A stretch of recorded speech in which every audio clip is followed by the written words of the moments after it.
आज के मुख्य समाचार। मुख्यमंत्री ठाकरे ने अवैध निर्माणों के खिलाफ कार्रवाई का निर्देश दिया। ड्रग्स एंड साइकोट्रोपिक सब्सटेंस संशोधन अध्यादेश लोकसभा में पेश। नवाब राजा अली खान की बेशकीमती 5 संपत्तियों का फैसला 50 साल बाद आया। नए साल से पहले मुंबई एयरपोर्ट ड्रग्स की बड़ी कंसाइनमेंट पकड़ी। मुंबई मुख्यमंत्री उद्धव ठाकरे ने अवैध निर्माणों के खिलाफ कार्रवाई का निर्देश दिया है, लेकिन मुंबई महानगर पालिका इसको लेकर कितनी गंभीर है, इसका अंदाजा इसी से लगाया जा सकता है कि पिछले 6 सालों में मुंबई महानगर पालिका क्षेत्र में अवैध निर्माण को लेकर कुल 68,809 शिकायतें दर्ज करवाई गई और बीएमसी ने सिर्फ 29,273 शिकायतों पर कार्रवाई की है। महानगर पालिका प्रशासन ने बुधवार को स्थायी समिति की बैठक में अवैध निर्माणों को लेकर रिपोर्ट पेश की। रिपोर्ट के मुताबिक जहां खाली जमीन मिला वहां पर अवैध निर्माण किया गया है। पिछले 2 साल में कोरोना महामारी की आड़ में अवैध निर्माण तेजी से हुए हैं, जिसका मुख्य कारण मुंबई उच्च न्यायालय के आदेश को बताया जा रहा है। उच्च न्यायालय ने अवैध निर्माण पर कार्रवाई करने से रोक लगा दी थी और इसका फायदा उठाकर बीएमसी अधिकारियों की मिलीभगत से अवैध निर्माण तेजी से हुए। झोपड़पट्टियों खासकर मानक खुर्द, गोवंडी, अंटापहिल परिसर सहित दहिसर और जोगेश्वरी इलाकों में सबसे अधिक अवैध निर्माण हुए हैं। बीएमसी ने 2016 से अवैध निर्माण की शिकायत को लेकर आरटीएमएस तैयार की है, जिस पर 6 सालों में 68,809 शिकायत मिलने की जानकारी बीएमसी की तरफ से दी गई है। बीएमसी का कहना है कि इन 6 सालों में 29,273 अवैध निर्माण तोड़े भी गए हैं। बीएमसी ने अब अतिक्रमण पर कार्रवाई करने को लेकर सैटेलाइट के उपयोग का निर्णय लिया है। बीएमसी की तरफ से कहा गया है कि वर्ष 1990 से 2020 तक के निर्माणों की सैटेलाइट तस्वीरों का अध्ययन किया जाएगा। जहां पर अवैध निर्माण पाए जाएंगे उनके खिलाफ त्वरित कार्रवाई की जाएगी। बीएमसी का कहना है कि इससे अवैध निर्माणों के खिलाफ कार्रवाई करने में आसानी होगी।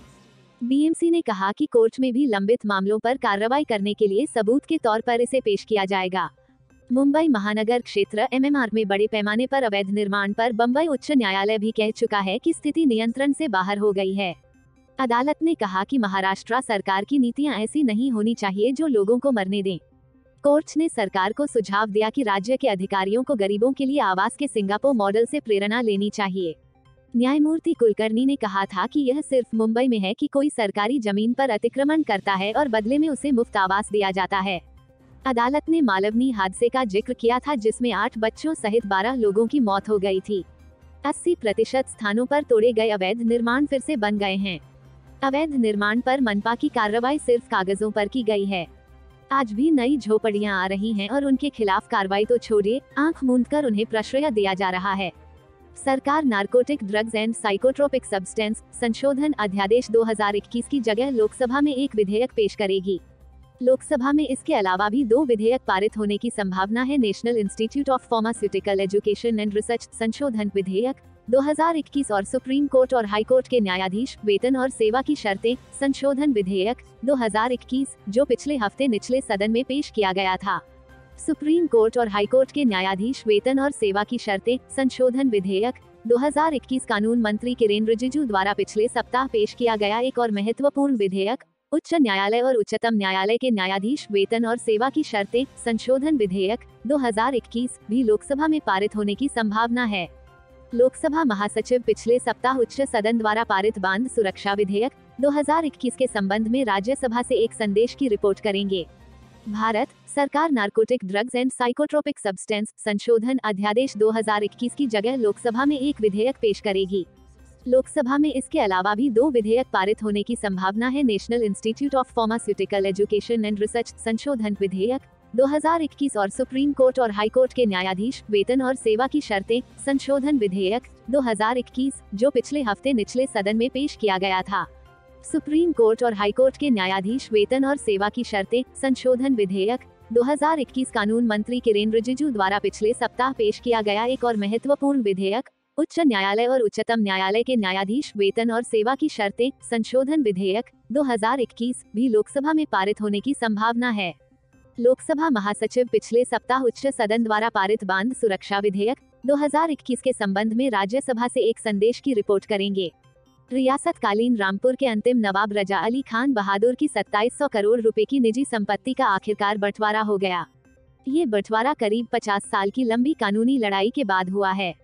सुप्रीम कोर्ट के आदेश पर जिला जज ने नवाब खानदान से ताल्लुक रखने वाले 14 पक्षकारों के बीच में इस संपत्ति का बंटवारा शिया शरिया कानून के तहत किया है।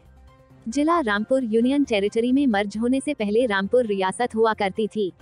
यहाँ पर नवाबों का सिक्का चलता था। स्टेट मर्ज होने के बाद नवाबों के अधिकार संपत्तियां यूनियन टेरिटरी में मर्ज हो गईं। वहीं मर्जर एक्ट के तहत अंतिम नवाब की कुछ संपत्ति और रियासतकालीन बेशकीमती चीजें आखिरी नवाब के हक में आई। रामपुर के आखिरी नवाब रजा अली खान बहादुर की बेशकीमती 5 संपत्तियां के बंटवारे का विवाद पिछले 50 साल से स्थानीय अदालत से लेकर सुप्रीम कोर्ट तक विचाराधीन रहा।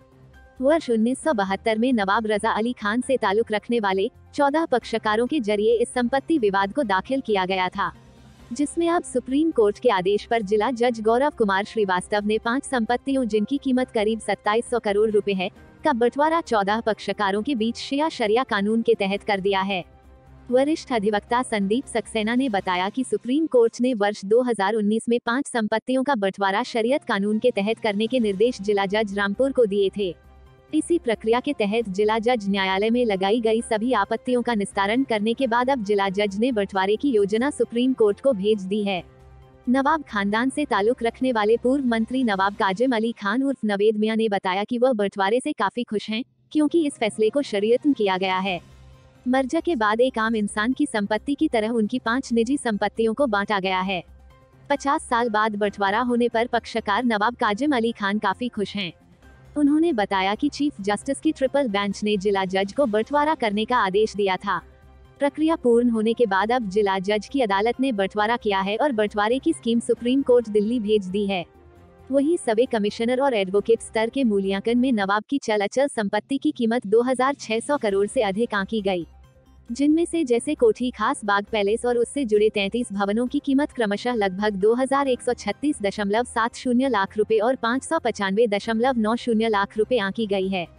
इसी तरह खास बाग का धोबी घाट करीब 260.80 लाख, खास बाग के फल वृक्ष करीब 86.51 लाख, खास बाग के टिम्बर पेड़ करीब 19.70 लाख, बेनजीर बाग 22.70 लाख, बेनजीर बाग के वृक्षों की कीमत 9.64 लाख, कुंडा फिशपॉन्ड और संबंधित भवनों की कीमत लगभग 5.80 लाख रुपए, शाहबाद कोठी और संबंधित भवनों की कीमत 156.40 लाख रुपए और नवाब स्टेशन व यार्ड 18.50 लाख रुपए कीमत आंकी गई है।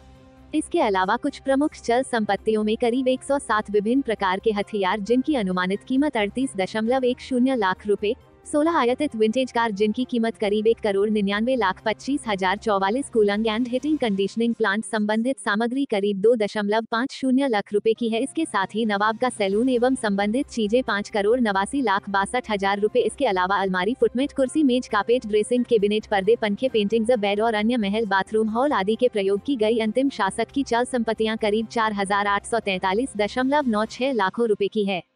नवाब संपत्ति विवाद के मामले में तकरीबन 49 सालों की कानूनी लड़ाई के बाद यह साफ हुआ है कि संपत्ति का कितना भाग या शेयर प्रत्येक वारिस के हिस्से में आएगा। मुंबई, नए साल से पहले ही मुंबई के छत्रपति शिवाजी इंटरनेशनल एयरपोर्ट पर ड्रग्स की बड़ी कंसाइनमेंट पकड़ी गई है।